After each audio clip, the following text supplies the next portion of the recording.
Dawn Compton, the pastor at Main Street United Methodist Church, and I'm here today to bring you our weekly Wednesday Word. I know it's late.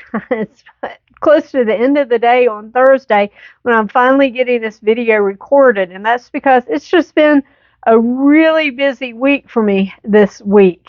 I was blessed to be able to spend Wednesday with our oldest son and just being a mom and doing what I needed to do to be with him. And I'm so grateful that I got to be able to do that on Wednesday. So I wanted to share this word with you on Thursday. And it's just been a busy day here today, too. Well, that's what happens when our life just keeps going and going, and we keep getting busier and busier, and things keep happening, and we lose sight of the season and what we need to be focusing on. Here at Main Street during Advent, we are using the focus of the heart that grew 3 sizes as our worship series. And we're looking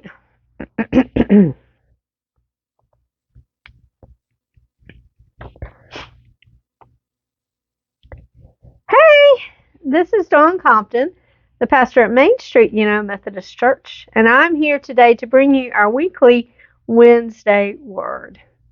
Now, I know this is coming to you late. I'm actually recording this at the end of the day on Thursday, but I did want to touch base with you this week. I didn't want it to pass without being able to connect with you.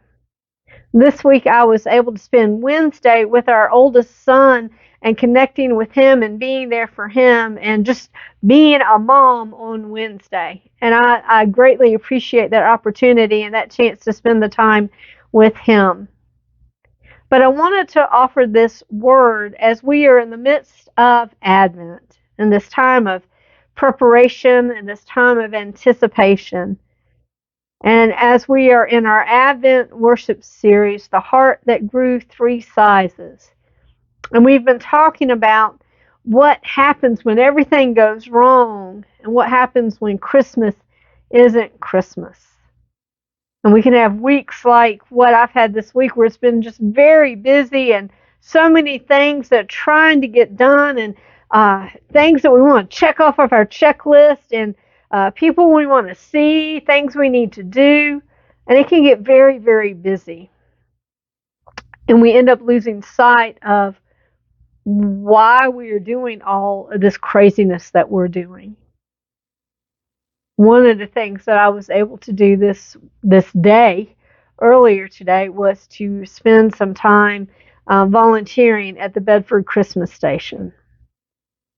And seeing those people who are purchasing their Christmases for their families, who are able to choose gifts for their families out of the generosity of so many people who have graciously supported the Bedford Christmas Station, who volunteer there. It was such a well-oiled machine, and it was just a blessing to see them and to see that caring and giving and sacrifice. That's what Christmas is about. It's about love, extending God's love in so many different ways. And I could sense that love by everybody that was in that building, sharing and helping and just being together in that experience. As part of our preparation, I want to lift up these words as we remember that the Jews were trying to prepare for a Messiah and what that time period must have been like. These words are from Isaiah chapter 9, verses 6 and 7. A child is born to us, a son is given to us, and authority will be on his shoulders. He will be named Wonderful Counselor, Mighty God, Eternal Father, Prince of Peace.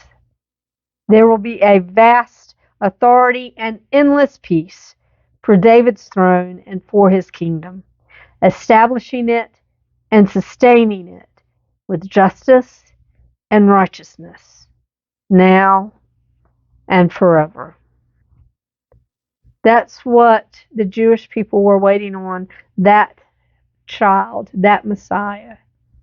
What we are waiting on is to remember that time of waiting that they had, a time of preparation, and waiting for that time of God's kingdom coming, to do our part to sustain it with justice and righteousness.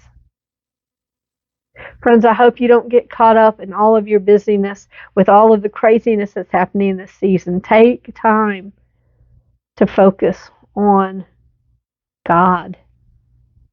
Take time to focus on why we are doing all of this. And to remember that it's love.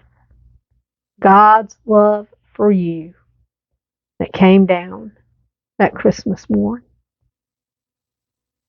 I want to lift up some of the ways that we're contributing. Oh goodness, we're contributing to the busyness and the craziness. But hopefully through these activities, they will help you remember Jesus and remember that love. One is the Parents' Day Out that we are doing here on Saturday. If you know of somebody that could use that, you need to get in touch with Beth. We are doing it by registration so that we can make sure and have enough spaces for everybody.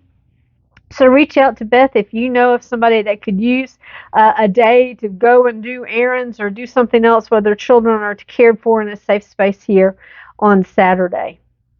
On Sunday, we're going to be blessed by having our Christmas cantata during our worship service. It's going to be a wonderful service. It's always great when our choir can bless us with the music of the season and we can celebrate Jesus' birth through song. And so we are looking forward to doing that this Sunday morning. Sunday afternoon at 4, we're going to have our Grinchy celebration, and we're going to be seeing and watching the Grinch story. We're going to have some Grinchy crafts, some Grinchy games, some Grinchy snacks. All of you are invited to join us from 4 till 6 Sunday afternoon for that Grinchy celebration. On the 18th, not this Sunday, but next Sunday, is when we are handing out our Christmas boxes. We're going to be distributing those to people who are in need, who could use that extra blessing during this season. If you know of somebody that needs a box, please call the church office and let us know so we can get their name on the list and we make sure that they're included and we have enough boxes for everybody that wants to participate in that. And then lastly, just want to remind you about our Christmas Eve worship service at 4 p.m. and our Christmas Day service will be at 10:30 a.m. Friends, I hope you have a great rest of the week. I hope you can stay focused. I hope you can calm down in the midst of this craziness and focus on that child that was born. God bless.